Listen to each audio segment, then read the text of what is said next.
War of the Worlds by H.G. Wells. Book 2, Chapter 5, The Stillness. My first act before I went into the pantry was to fasten the door between the kitchen and the scullery, but the pantry was empty. Every scrap of food had gone. Apparently the Martian had taken it all on the previous day. At that discovery I despaired for the first time. I took no food or no drink either on the 11th or the 12th day. At first my mouth and throat were parched, and my strength ebbed sensibly.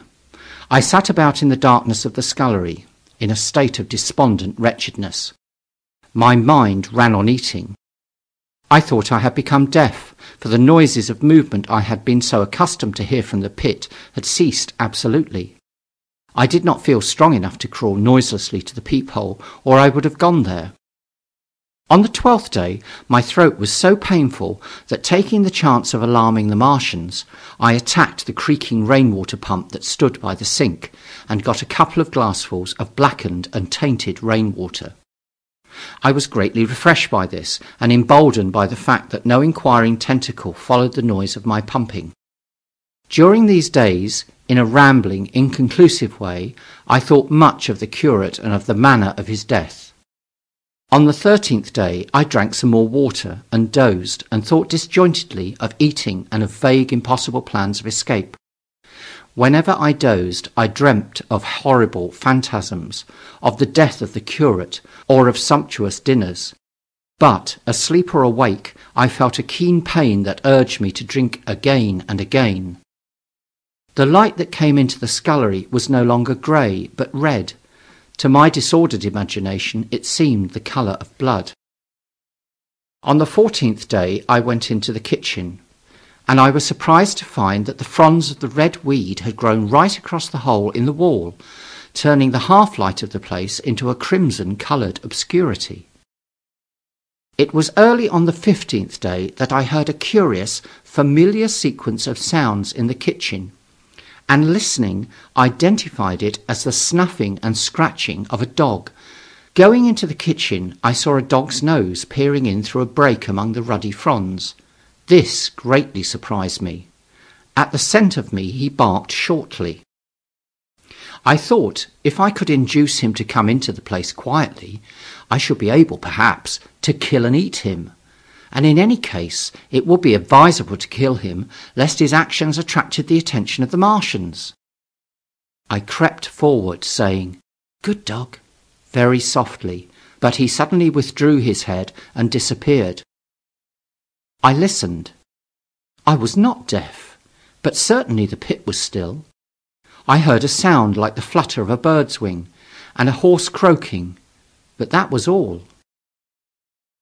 For a long while I lay close to the peephole, but not daring to move aside the red plants that obscured it. Once or twice I heard a faint pitter-patter like the feet of the dog going hither and thither on the sand far below me, and there were more bird-like sounds, but that was all. At length, encouraged by the silence, I looked out. Except in the corner, where a multitude of crows hopped and fought over the skeletons of the dead the Martians had consumed, there was not a living thing in the pit. I stared about me, scarcely believing my eyes. All the machinery had gone. Save for the big mound of greyish-blue powder in one corner, certain bars of aluminium in another, the black birds, and the skeletons of the killed, the place was merely an empty circular pit in the sand. Slowly I thrust myself out through the red weed and stood upon the mound of rubble. I could see in any direction save behind me, to the north, and neither Martians nor sign of Martians were to be seen. The pit dropped sheerly from my feet, but a little way along the rubbish afforded a practicable slope to the summit of the ruins. My chance of escape had come. I began to tremble. I hesitated for some time, and then, in a gust of desperate resolution, and with a heart that throbbed violently, I scrambled to the top of the mound in which I had been buried so long. I looked about again, to the northward too. No Martian was visible. When I had last seen this part of Sheen in the daylight, it had been a straggling street of comfortable white and red houses, interspersed with abundant shady trees. Now I stood on a mound of smashed brickwork, clay and gravel, over which spread a multitude of red cactus-shaped plants, knee-high, without a solitary terrestrial growth to dispute their footing. The trees near me were dead and brown, but further a network of red thread scaled the still living stems. The neighbouring houses had all been wrecked, but none had been burned. Their walls stood, sometimes to the second story, with smashed windows and shattered doors.